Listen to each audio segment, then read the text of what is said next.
Today we're talking about one of my favourite subjects, which is worms. I meet Anna de la Vega, who founded the Urban Worm 13 years ago, and has done some really amazing work throughout the UK, inspiring people to start worm farming. She's had a campaign with 1,000 worm farmers in the UK. She's helped schools and many other people. And in this conversation, we talk about all sorts of different aspects of worm farming. And I hope you, if you haven't got a wormery, she might help inspire you to give it a go. And if you've already got one, I hope you'll pick up some interesting bits of information and knowledge. I know I certainly learnt a lot. Well, Anna, it's lovely. It's really lovely to meet you. Thank you so much for your time. Thank you for having I, me.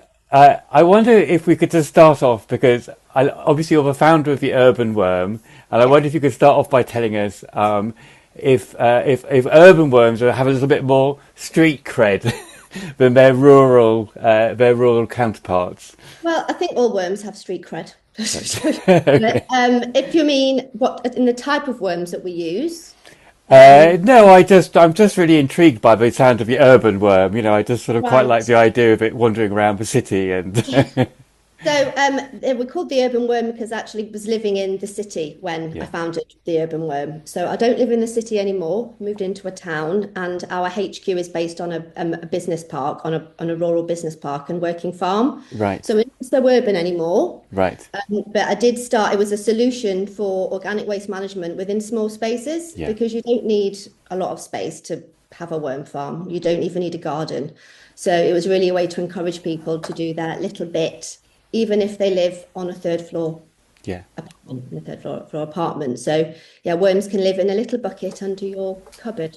Yeah, well, Or down. absolutely, absolutely, and that's exactly how I got Yeah. into worm farming because I was living in London and I had a little balcony and Yeah. I started growing, and yeah, that was the way. That was the way I could, the only Yeah. way really I could realistically. Exactly. And it's composting for lazy people, really. You Yeah. just let the worms do the work. Hot composting is quite hard work.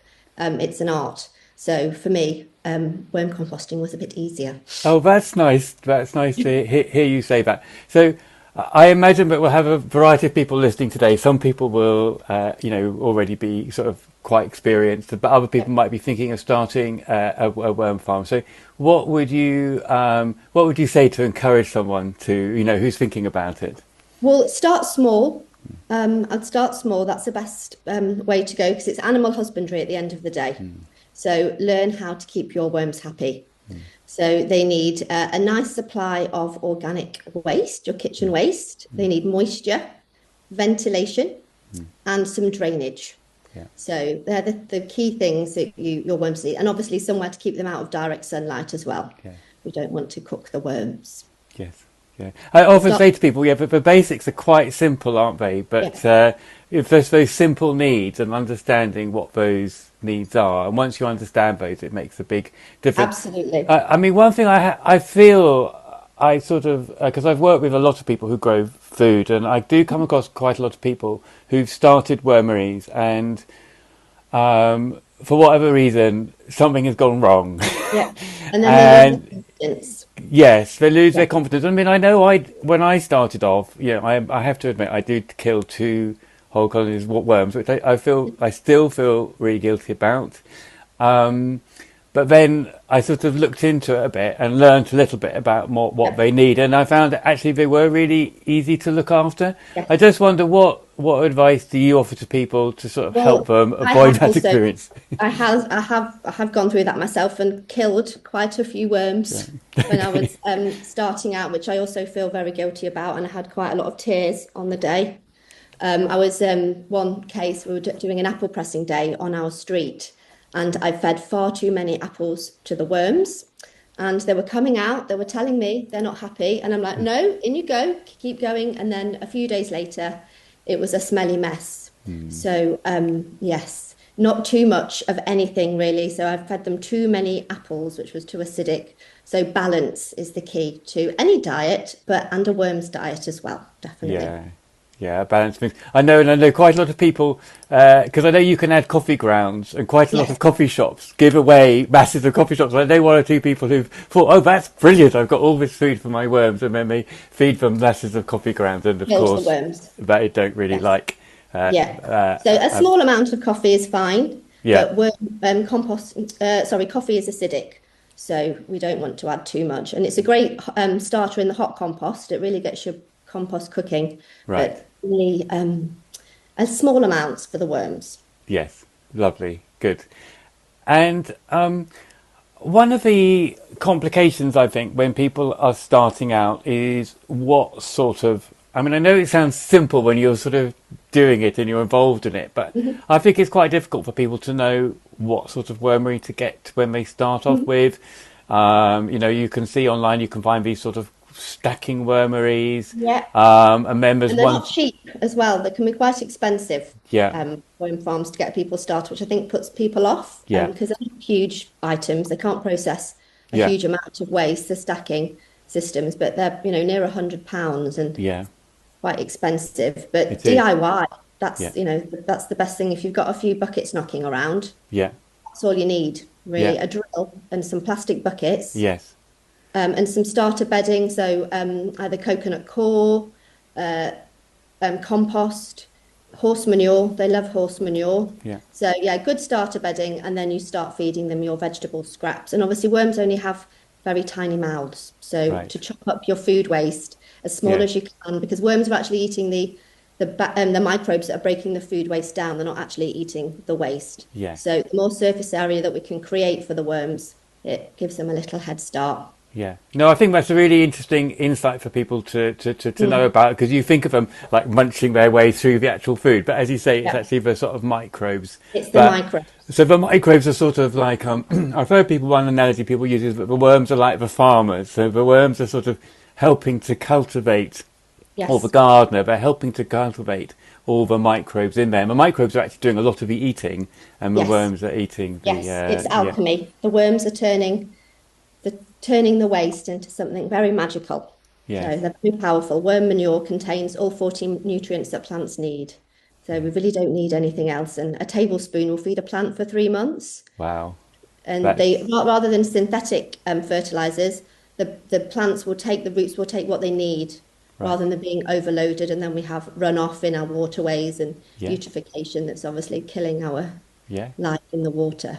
yeah, So yeah, it's a safe solution. And to buy worm compost is quite expensive. Obviously, as you know, to produce any yeah, quantity takes some time. yeah, But you can never scorch, so you can never feed too much to your plants. So I suggest you use 10 to 15% with regular compost. But if you used 100%, studies have shown there's no difference in the growth of yeah. the plant. So you only need a small amount. But That it's silly to waste it. that's fantastic, and it is a brilliant plant feed. It was the thing when I started growing. I think the thing that made absolutely the most difference to the health of my plants Yeah. was using it, and I think now as well I found it particularly useful because a lot of even with using you can really it's really useful for rejuvenating the nutrients and to Yes, reuse compost. But then it's exactly. also good now because a lot of peat-free compost. I mean, it's great we've moved to peat-free compost, but a Yeah. lot of it is quite variable in terms of Yeah. how And well the plant. sterile. Yeah, it's quite A sterile. lot of the compost has just been cooked, and when Yeah, compost is cooked over 70 degrees, you're losing all the good biology, yeah, the bad stuff, but also the good stuff. yeah, So by making a compost tea and yeah, then re-inoculating your rubbish compost, yes, yeah. is a good way to get some nutrients back in. It definitely. Yeah, I think it's really helped. I found it really useful to help grow more successfully in Yeah. new compost as well as old compost. But I'm really pleased to hear you talking about uh, sort of making your own wormery and the Yes. fact it's cheaper. Weirdly, Yeah. because I've sort of I run also like you, I also run workshops sometimes on how to Yeah. set up run wormeries and run wormeries, and so because of that, I've wanted to try a few different models of wormery, Yeah. and I've actually found that the sort of DIY box ones actually are better. Yeah. Well, no, but they're easier actually to look Yes. after than the stacking ones, because the Yeah. stacking ones, there are quite a lot of issues like getting the worms to move up from one layer Yeah. to another, And they're and heavy as well. When they they, are full, when each tray is yeah, full, you yeah. do need a bit of strength Yeah, to you actually have to lift the trays up, whereas with a box one, you can actually just lift handfuls of yeah, the compost out and yeah.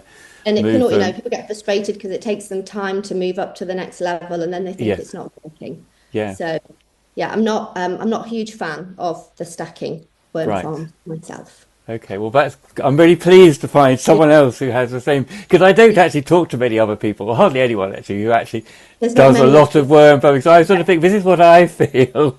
So it's quite nice to get Yeah, I back agree with you, Mark. your, if someone wants to sort of make a wormery to actually, uh, recycle most of their food waste, say for a Mhm, family, mhm. what have you found is the most sort The of, best, I mean, I've only seen, obviously, I started in the city, so we're working with finding solutions where people don't have much space. So I converted wheelie bins into worm farms for the worms to go up. hmm, But really, the best thing to do, the best if the more space you have, the more surface area hmm, a worm farm has, hmm, the more successful yeah, it is going to be. So if you have the space, more surface area. And yeah, then when you start feeding your worms, you can put waste in corners. So right, if you're just starting out and the worms don't like it, well, then they can move away. There's yeah, space for them to move away. So yes, when you have a really small worm farm, you have to be a bit more careful, I yeah, guess, with experimenting with what kind of food yeah, to feed them. And also, when if worms have been raised on a different food source and then suddenly they're being fed, say they've been fed compost and then now suddenly they're being fed strawberries and avocados, hmm, it might, it's going to take them a few weeks for them to adjust to their new food as well. So because yeah, worms will culture any food waste, any food source that they're born into, any right, that the cocoons hatch in. yeah, So that's how they can process dog waste. But right, if you fed your worms on avocados and strawberries and then put them in dog waste, they're going to have a shock. But yeah, it's the eggs, when they hatch, they'll be able to culture that right. immediately. That's fascinating. That's really interesting, and I think that explains why starting a wormery is sometimes quite difficult, because the worms that you get if you're buying them in have often been fed on like particular like worm food, Yes. and then you are feeding them kitchen scraps, Yeah. which you give them, and they aren't always very interested in your kitchen Yeah. scraps to Yeah. begin with. It's going to So take you, some time. so I often actually do advise people that I know some places. I know the place you recommend, Yorkshire worms, which is Mhm. excellent. They do Yeah. this sort of Yeah. worm food thing, and although I don't recommend people feed that on a regular basis, I do sometimes recommend people buy their kit with the Yeah. worm food, because then when they Get first get started. their worms, they can feed it the worm food and their own Yeah. food and get them to, Slowly yeah, adjust them to the new worm food, definitely. yeah, But they're very okay. resilient. They're very resilient. Yeah, yeah. No, that's what's so interesting about them adapting to different foods. That's I really mean, they've been used to process human waste. Oxfam have tiger worm toilets in refugee camps. They really can a wonderful solution for waste management that hasn't really been adopted as much as it could be. Well, yeah, in this country, around the world, where worm farming has definitely taken off a lot more than it has here. yeah. No, it's funny here, isn't it? It almost seems to be. I almost seem to see them more around more a few years ago than I do now, Yeah, really, and it feels like yeah, I definitely want to do anything I can to help yeah. to promote, because they are. I mean, they're fantastic in so But many it's a low different. tech solution. Yeah, We're being driven to high tech and smart yeah, this and smart that, whereas yeah, this is low tech. So maybe it's not as sexy for investors and for yeah, people to take on because, and we're in control of it. yeah. We own technology. You don't need someone to come and fix it. So I think maybe it hasn't got so much Yeah, appeal. it's really true that, and it's interesting. Is I heard someone had a solution for purifying water in Africa, which was simply putting water in bottles and putting it in the sun, and they couldn't really get funding Yes. to do it because no one was going to make any money out of putting Yeah, water in bottles and putting it in the sun. exactly, Mark. And I think that is the case with some of the best Yeah, solutions where there's not an 100%. obvious So one of the reasons I'm really impressed with the fact that you're making your work is that there is Yeah. not a easy financial model there. So No, hats off to it you. hasn't been easy. I'm It sure. hasn't been easy. You know, I've kept Yeah, going, but it hasn't been. I yeah, haven't had lots of money thrown at me no. at all. Well, So, it's fantastic that you've even though, managed to. I think a lot of us who work in this world are sort of in a slightly similar. So it's just we amazing that understand. you've made Yeah, it work. So I'm yeah. really pleased with that. So you were saying, if we want to have our own worm, we want to process all our kitchen waste, having quite a big surface Mhm. area is a good It's the idea. I've best seen way. people use baths, Yes, that's which a could good work one. quite well. I mean, obviously Yeah, that's quite big, but they've got a very yep. big surface They've got the area. surface area, but Yeah, bats work great. And then with a bath, so with worms, you can horizontally harvest. So a bath is great. So you feed, so once it's full, yeah, then you would just feed one side of the bath fresh right. waste, Yeah. and then the worms will creep over to the fresh waste, and then it's easy then just to harvest the processed Oh, that's great. things. That's great. I've also got a one of the ones my favourite ones is actually just like a big plastic storage box that Yeah, I bought, and it's got a lid on it, which is yeah, quite good. yeah, And I just drilled holes in that in the bottom and in the side, and that's what's yeah. an those old square recycling bins are Yeah, also they're great for those as yeah well. Yeah, they're yeah great. They've got already the drainage holes in the bottom. yeah Um, so yeah, yeah anything goes really. I mean, even like in India, they have worm farms hanging from plastic bags with holes in the bottom and hanging from trees. right So, okay you know, yeah very low tech, very low right tech. okay yeah. It doesn't have to be fancy. Yeah, I have one thing I know that people have to be a bit careful of in the UK. I noticed one thing where people get a lot worms often go wrong is that some of the sort of commercial wormeries that people buy have got lots and lots of holes in the lids. Hmm. And in our climate where it rains a lot, Yeah, those wormeries can just get way yeah, too. Although they want to be damp, they can get yeah, way too wet. So I'm yeah. just Then thinking it if people becomes are hanging anaerobic, bags from trees or something, we just need to make sure that undercover. they're undercover. Yeah, Yeah, and worms don't like vibration as well. So if you right. can put, when it rains, if you put a piece of cardboard, an old piece of carpet or a towel, it stops the pitter pattering. So you may find when it rains, the worms will be all around the Yeah. top of your worm farm. So that's a way to stop that And as then well. that's due to the vibrations, is it? Yes, because worms Oh, don't have vibration. I thought it was because they like rain and they like moving around in the rain. So, because mine go walkies, If they don't I've got know, worms all yeah, over my front yard because yeah. they go walkies, and I thought that the rain just drew them out, but it's the The vibrations. vibration, that's when you Oh, see birds when they tap their feet on when you see them doing a little dance on the lawn. yes. It's the worms don't like it, so it's great, causes them to come up. So Oh, it's you see okay. them over them. Yeah, when it rains, they're all over the pavement. They Oh, don't always okay. know what's best for them, do they? Sometimes, as we don't either sometimes. Maybe a bit more like worms than we think we are. That's very true. Um, so I think people can find quite easily. Sort of worm menus, what you can feed worms Yeah, and what you can't feed worms online. I think that's information is quite yeah, widely available now. But I'm wondering, is there anything that you found is particularly beneficial to add into a wormery to support healthy worms yeah, and also make good compost at the end? yeah. Well, worms love damp corrugated cardboard. So to keep them happy, if you've got a damp piece of cardboard on the top, you'll find them mating in there, and there'll be lots of eggs. So they love cardboard. They love we put avocado shells in there because they like somewhere to mate, somewhere private. So Right. also you'll find whole egg shells, avocado shells as well. I Hmm. like to put those in my home worm farm. And we also use, because we service worm farms at military bases. We have 4 military bases, very unsuspecting clients. Yes. It's quite interesting. But Yes. you know, they're doing their bit. Yes. So we have these RAF Waddington, Coningsby, Digby, and Stanford Hall Military Yeah. Hospital. And sometimes we go and maintain them. We go and check upon them every month. Hmm. But obviously, we can't always, people don't always put the right thing in. Yeah. So we use something called EM1. I don't know if you Right. know if you had Bikashi. It's what you make Bikashi with. Yes. Is it So stand for effective microorganisms or effective something? microorganisms one. Right. So It's like a bran. it's a well the Bokashi bran, but Yeah. we use fluid. So Okay. Bokashi bran is made by um, mixing 5% molasses, 5% EM1, and 90% water to make this solution, and Mm. then they mix a bran and make Bokashi. Mm. But we use the liquid to spray in the worm farm if it's gone a bit anaerobic or a bit smelly. Mm.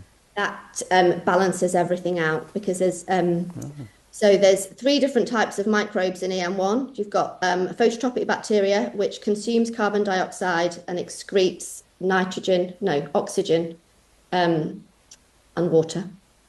Lactic acid bacteria, which stops the decaying process, and Mm. then the yeast, which synthesizes those. So, I mean, it has many uses, EM1, for cleaning, it stops things rusting. Right. People use it in beehives. It's a wonderful substance, so I recommend people use it, and it's a great fertilizer as well. All right. It does everything, All so right. we And use that a lot. it keeps for a while. Yes, so once you've mixed it, it stays for 6 months. Right. Once you've made a solution, so I think it's about £25 for a litre, Mm. but then obviously you put 5% in and then 5% with molasses, so it can go Mm. further. So and then just by using that, we've got beneficial microbes going into our waterways and cleaning our air and Mm. our water. Right. So yeah, there's a Right. really Right. interesting organisation called EMRO, Effective Microorganisms Research Organisation in Yeah. Japan. There's lots of case studies on there, Yes. what it's being used for. So particularly when there's been flooding, governments have supported this and are putting it in the waterway to clean the water. Mm. Many uses, but that's what we use when we're dealing with large worm farms that have gone a bit wrong, when they Right. haven't had the care that they need. So that's one thing I recommend. Yeah. And horse manure, if you've got access Yeah. to some horse manure, that will really sort your wormery out. If it's Yeah. gone a bit funny, if you've got a few handfuls, stick some horse manure in there. Obviously, make sure it's not too dry. Wormeries need to be really between 70% moisture, Right. but horse manure will also fix that too. Does it need to be organic and well rotted, or is that not? No, I mean if you're say if it's a huge worm farm like higher than a meter, Hmm. but not if we're starting at home, Yeah. there's the risk of it overheating, Right. and we don't want the worms to cook because worm farming is a mesophilic process, Right. which is a cool composting rather than Yeah. thermophilic hot Right. composting. So you just don't want to add too much so it doesn't start hot composting. Right. Yes. But we, It seems to encourage worms to breed. I don't know if that's true or not, but yes, it yes, does it right? Because I yes, use and yes, absolutely. If you know a local stable yes. that will be happy for you to go through their manure pile, you can get a lot of free worms because worms are expensive to buy Yes. to start off. I think they're They like are. £30 a Yeah. kilo. Yeah. So if you can get some free ones out Yes. there, Yes. and as long as they're red, there's 7 different types of composting worms. Yes. Tigers and dendras are usually that you Yeah. buy online, but the little tiny ones that you find in horse manure are called chestnut worms. So Okay. as long as they're red, Right. they're doing the job. But never put a garden worm in your worm farm because they're Okay. deep burrowing, and we're Yeah. working with surface dwelling worms, Okay. which is I think where people go wrong. And I did as well when I was starting out. I thought, oh, this is great. I'll dig up worms from the garden and Yes. I think. kill some worms there. But Yeah. learn on the job. Yeah. Yeah. And I'm guessing that most worms you would find in horse manure would be composting Yes. worms, wouldn't they? You would unlikely Yeah. to find like an Yeah. earthworm in there. Have you tried adding wood chip at all? Because I started adding that to my wormeries a while ago, and I found it really good.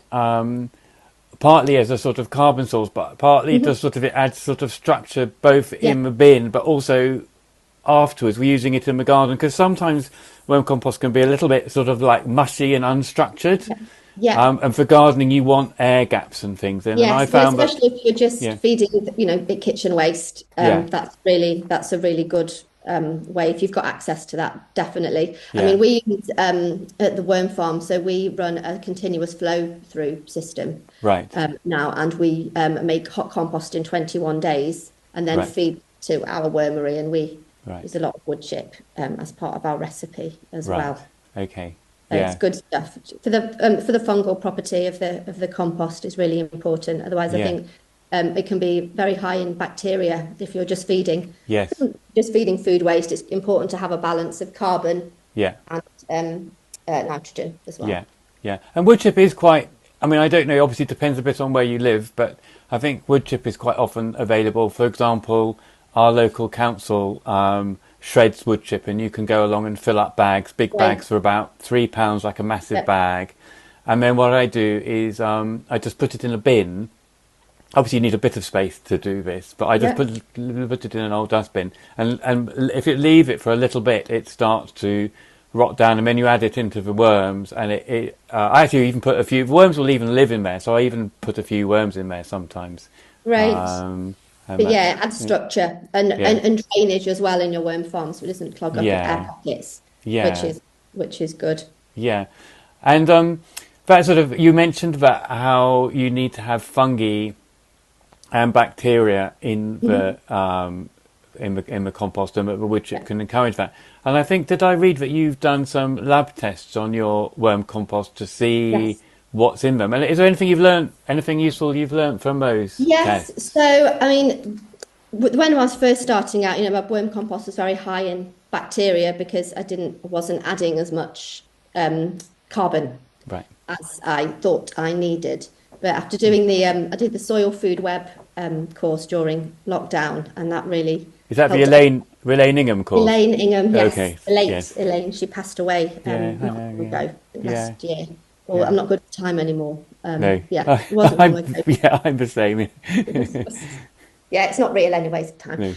No. So yeah, it really helped me understand the need to add carbon, a lot of carbon. So we add 60% carbon in our 60.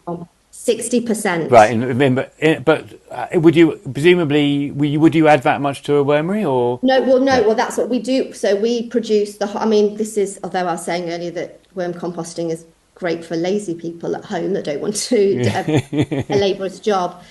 Our compost that we produce to sell, we produce a feed source that is made from 60% carbon, Right. which obviously is not.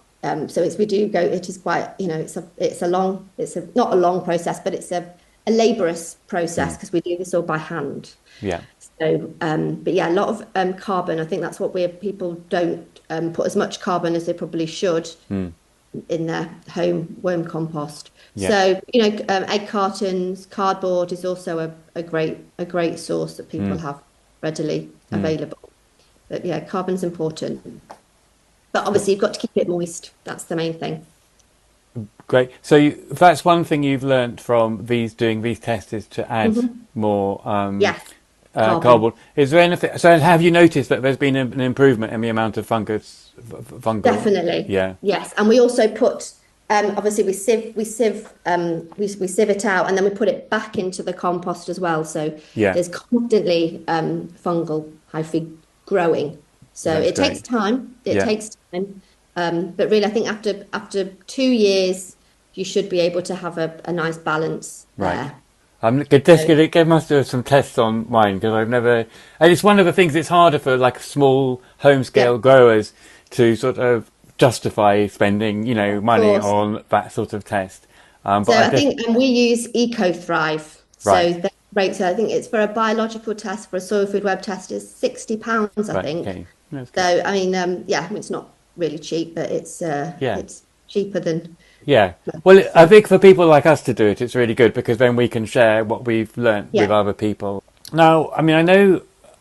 Well, how I mostly use worm compost because my I don't have my very simple worm bins don't have a means of collecting any liquid, so I'm Yeah. always using the Key.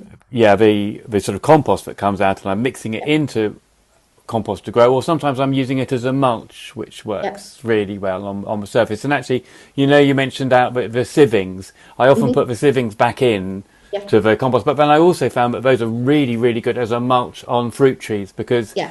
research has shown that wood chip is really good as a mulch for wood trees, but Yeah. composted in a wormery wood chip is even better. I think it's fantastic. Absolutely, Um, absolutely. but And but then it, when it rains, it's sending all the nutrients down into the roots. Yeah. So if you're not making a liquid fertilizer, that's fine. The Yeah. rain will do that for you. Yeah, okay. Well, I wanted to ask because I know that one of the things that you sell and that you do is like bags that you can put the compost in and then soak them in water to make a sort Yeah, of liquid.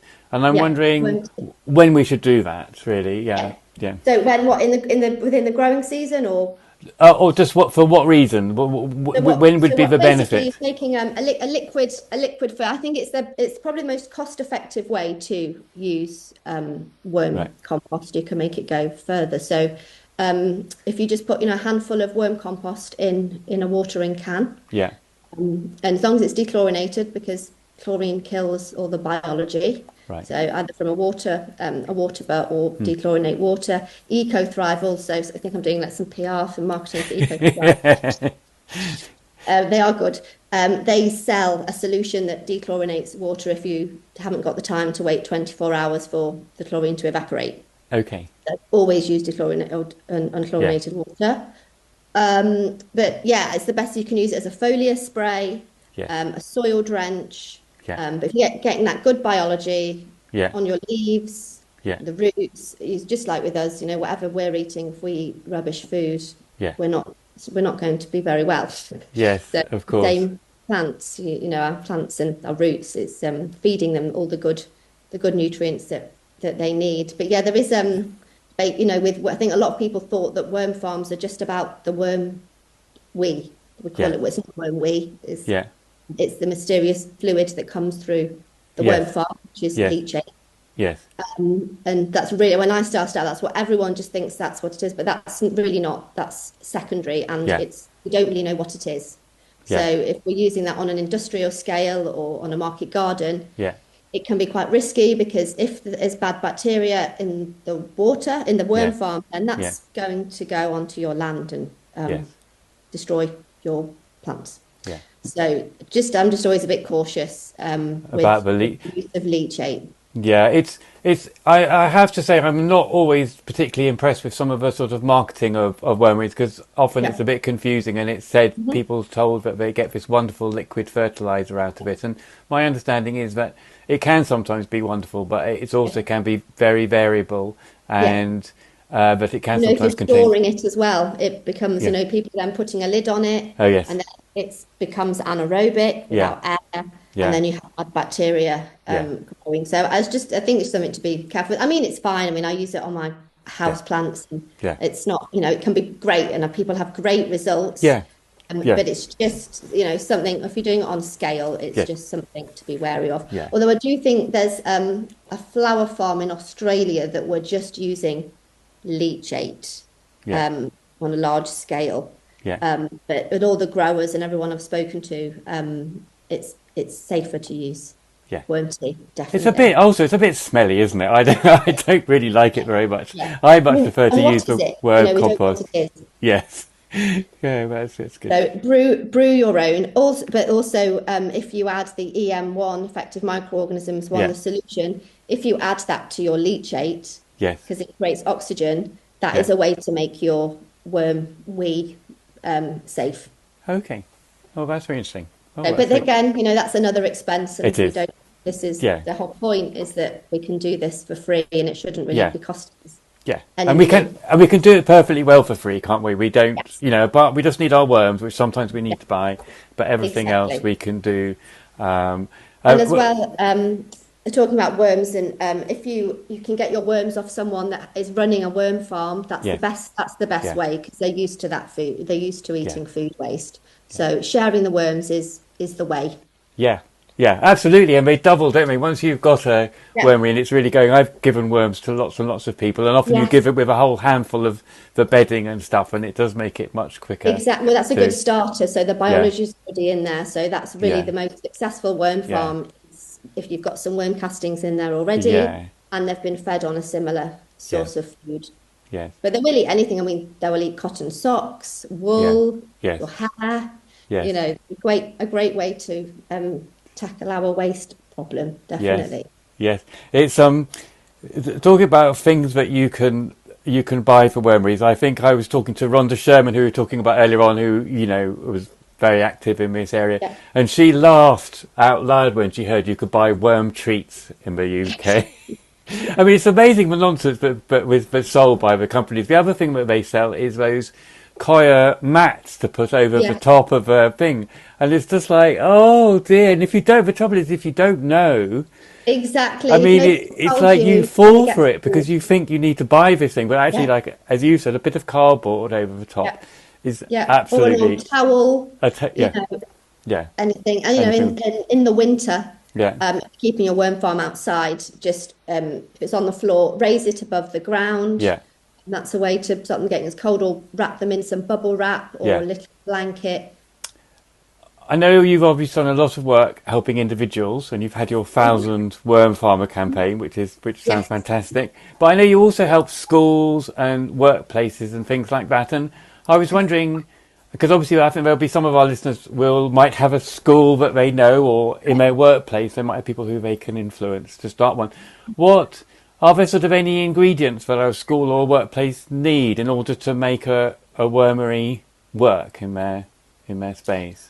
A supply of food Mm. is essential. I think Yeah. there's a lot of get rich quick schemes, maybe like 15 years ago, and people getting into worm farming, but you do need to feed them Yes, of a course. steady Yeah. supply. And in the workplace, like a worm monitor or someone that cares. We've Yeah. worked with organisations before, and maybe there's somebody that was leading it that wanted Yeah. it to happen. Wanted it to happen, but the Mm. people that are responsible for feeding it aren't as bought in. So I Mm. think having someone that is bought in on the idea is there to look after the worm farms, like a worm monitor, is essential. Yeah. Really, Mm. definitely. And it's great for helping businesses reduce, meet their eco and green targets as Yeah. well. And also you've got a free supply of fertilizer, Yeah. especially when compost to buy is expensive and it's not very good most Yeah. of the time. Yeah. So if we can keep, on site rather than using vehicles, and Mm. keeping our roads clear Yeah. of polluting Yeah. cars, Mm. is something that we can all do. Yeah. Yeah. And they're nice pets as well. We all need something to love. We all need someone to love. So it's a nice way to do that. Have you had schools that have started Yes, them? Yeah. so we have, in the district where I'm based at Newark and Sherwood District Council, we have 40 wheelie bin worm farms in primary schools in the area. So that's great, where we had the support of the council. Yeah. So when you've got the council on board, Yeah. and they believe in it, that's really helpful. So Yeah. they funded that. Yeah. So I've worked with schools in Cumbria, all over Yeah. the country. Amazing. Go in and provide training. I mean, with the situation with Newark and Sherwood District Council, obviously getting all tutors together at the same time is difficult. So we did an online Zoom to train teachers online Great. for that as well. So it's a great learning resource tool for the children. And if we start teaching them now, Yeah. they'll be able to take that through to their adulthood and Yeah. know all about this. And is that working okay with all the sort of I just somehow imagine the leftovers from some school meals might be quite heavily processed and might not be Yes. very popular with worms. Because I've noticed worms don't like processed food very much. They're very, Yeah, and they will eat it. yeah, They will eat it, but yeah, I think there's issue as well. A lot of schools are, they're buying in the school. yeah, They're buying they're all in, so there's not as much prep happening. yes, But children have bananas at break time, yeah, and even if it's just their snacks, which is mainly what these worm farms are used for, rather than the canteen waste. The right, children are engaging by putting their apple peels in, and yeah, their waste from yeah, that, really. And tea yeah, bags, everyone drinks tea. This is yeah, England, yeah, we drink a lot of tea. yeah, So worms will just survive off tea if that's all yeah, that's available. okay, They yeah, can, as long as you split the tea bags open, because worms don't have teeth, so teeth, they yes, can't the opener, eat yes, their way through. And a yeah, lot of tea bags obviously have plastic in them, but they can be sifted out at the end. That's yeah, not too much yeah. problem. And it's a wonderful way. One of the things I love about it is it sort of replicates the worm replicates what happens, isn't it, in a woodland or something. It's how nature recycles everything so that life continues. And I think it's quite a miracle, really, to be able to replicate that in an office or a playground Absolutely. or somewhere like that. Yeah. Is yeah, is really quite cool. So, Anything, you know. so if anyone does want to, if anyone has a school or workplace, how should they go about trying to get a worm farm in Gas to it? worm farm. Yeah, Well, obviously, it's great, if funds are difficult. I know schools are struggling, but just get some plastic buckets, and yeah, it's a nice project to do with the children yeah, as well. yeah, So DIY yes, classroom worm farm, yes. and just feed the worms. To start it, You yeah, know, yeah, just easy. lovely, Just yeah, feed the yeah, worms. Get started. Start small, and then if it's working, and then maybe staff and the management can see that this could be something that they could integrate into their yeah, waste management yeah, practices on a larger scale. yeah, That's not, that's not so obscure, because yeah, in the US particularly, this is very mainstream as part of their waste management. right, So they're the leaders, really. When I'm a Winston Churchill Fellow, and was funded to go to America and Cuba in 2016, right, and I visited prisons, hospital. I didn't. Sorry, I didn't visit hospital this time. I visited two prisons, a zoo, mm, universities, and mm, it's very, very normal over mm, there. It's right, not such a quirky thing that it right. is here. All right, I was that's really very interesting. impressed with that. It's really ingrained in their culture, and Right, particularly worm farming in prisons. There's a prison in Seattle, Monroe yeah, Correctional Facility, that process all of their waste yeah, in the prison, that's managed by the inmates. right, And then the waste, the compost then is then used by the local county council. yeah, So they're having meaning activity in yeah. prison, and then people aren't getting sprayed with chemicals in the town, local town, Oh, that's and great. saving money. So that was a really inspiring project. And there's a TED talk from the prison called "The Power of Sustainability." Hmm. If anyone's interested. Oh, okay. Well, I'll try and find that and put a link up to it with this. Yeah, That sounds Nick. I think Nick Hennesley, but he's the one that delivers the talk. So he was right. an inmate that I met. So they're using bokashi Yeah. and worm composting, Okay. and they were experimenting with black soldier fly larvae there when I was there as well. Okay. So very progressive, Right. very progressive. Well, that So sounds. check that. It's so interesting, isn't it, that worm farming has taken off in other countries and hasn't taken Mm, off here for some yeah, reason. I think we need to yeah, we need to work to change this, Anna. absolutely. I've been trying, Mark. I've been doing my Well, best. you're Yeah. doing an amazing job. You're doing a fantastic job. But But yeah, another example. I'd be trying my own little way as well. But Yeah, you obviously on a have much smaller scale than you. But over yeah, the years. But let me just tell you one thing about the Philippines. The government of the Philippines, yeah, so I had some funding to go to the Philippines, I think 2018. Um, the government trained farmers how to farm worms. hmm, Then they buy the worm manure off them, hmm, and then they give it them back for free as an incentive.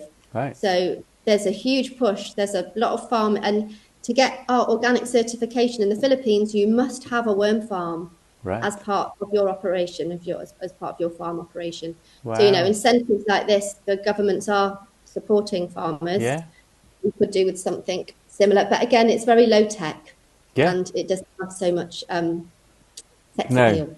I yeah, think this is the main battle that we're facing. Maybe if we made a fancy worm farm with lights and yeah. ventilation, a smart worm farm or something, maybe that would get some attention. But Yes, yeah, I know. It is it's funny, isn't it, how people are drawn to these sort of, I mean, there is obviously a place for technology and things, but yeah, also simple, low technology things that yeah, really work are just yeah. so, yeah, there's so many benefits of them. I mean, one thing we haven't mentioned, of course, about worm farms is that they reduce the amount of CO2, methane emissions, don't they, quite significantly. I mean, there's just so many Yeah, good well, it's reasons to do it. a carbon source. Yeah, The soil, earth is carbon, yeah, and if we're going to spray our farmland with chemicals that kills all the biology and organic yeah, matter, yeah, there's not that. The soil is a sponge. Healthy yeah, soil is a sponge, and yeah, yeah, this is a solution. yeah, absolutely. All power to the worm. Um, So we've sort of discussed how worm farming isn't actually such a big thing in the UK in general, but if anyone really gets into worm farming, I mean, is it possible to make a living or make a business out of Yeah, farming I mean, worms? the industry in the UK. I mean, angling. Fishing Yeah, industry. Breeding worms. yeah, Absolutely, there is a market there. That's something that an avenue I haven't gone Yeah. down Yeah. because I don't want to breed worms to put them on a hook. I'm, Yeah. interested in making the earth, the soil, Yeah. and encouraging people to do that. Yeah. So that's definitely a market I've missed out Yeah. on. Yeah. That is, and I've been contacted over the years, Mm. when they've been pushing competitions, can you Yeah. supply, a ton Yeah. of worms? But Yeah. no, I Yeah. can't.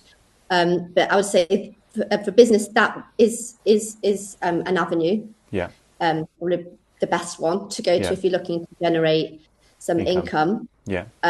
But yeah, it's still, it's still growing. It's Yeah. very, and as well to sell worm compost, it's still, it's very expensive, Yeah. and people don't quite understand the benefits of it yet. So if Yeah. you're in a shop and there's a bag of worm compost at, £10 a Yeah. litre, Yeah. and a bag of compost at the same price for 20 litres, Yeah. it's difficult for people to understand. So I think it's just education with Yeah. that, and hopefully as that grows, the market Yeah. will grow. Yeah. So really, yeah, it's difficult, and then you need huge investment would be needed to produce on a large Large scale. scale. Yeah. So just to finish, Anna, can you tell us a little bit more about your work and how people can find you and connect with Yep. you? Yeah. So we'll find us at theurbanworm.co.uk. We have a monthly newsletter because we don't use social media anymore. We came off quite a few years ago Yeah. now. So, and you can exist and run a business and be Yeah. still be relevant without, social Yeah. media. So you can find it on the website. And at the moment, project we're working with a charity called Pulp Friction. Right. We've had funding to run a compost master's course. So we're working with 8 adults with autism. Right. And we're training them. We've got 3 weeks left, Lovely. training them how to be worm farmers and make hot compost and bokashi as well. We've covered everything. Oh, So amazing. that's what we're currently doing, because worm farming, it's but once but it's very low skill Yeah. really, and it's accessible. Yeah. So working in this sector provides a lot of opportunities, Yeah. activities for people to do. So that's what we're doing at the moment. But yeah, we deliver workshops, work with businesses, do all sorts. I've worked with prisons to Yeah. the military, shopping centres.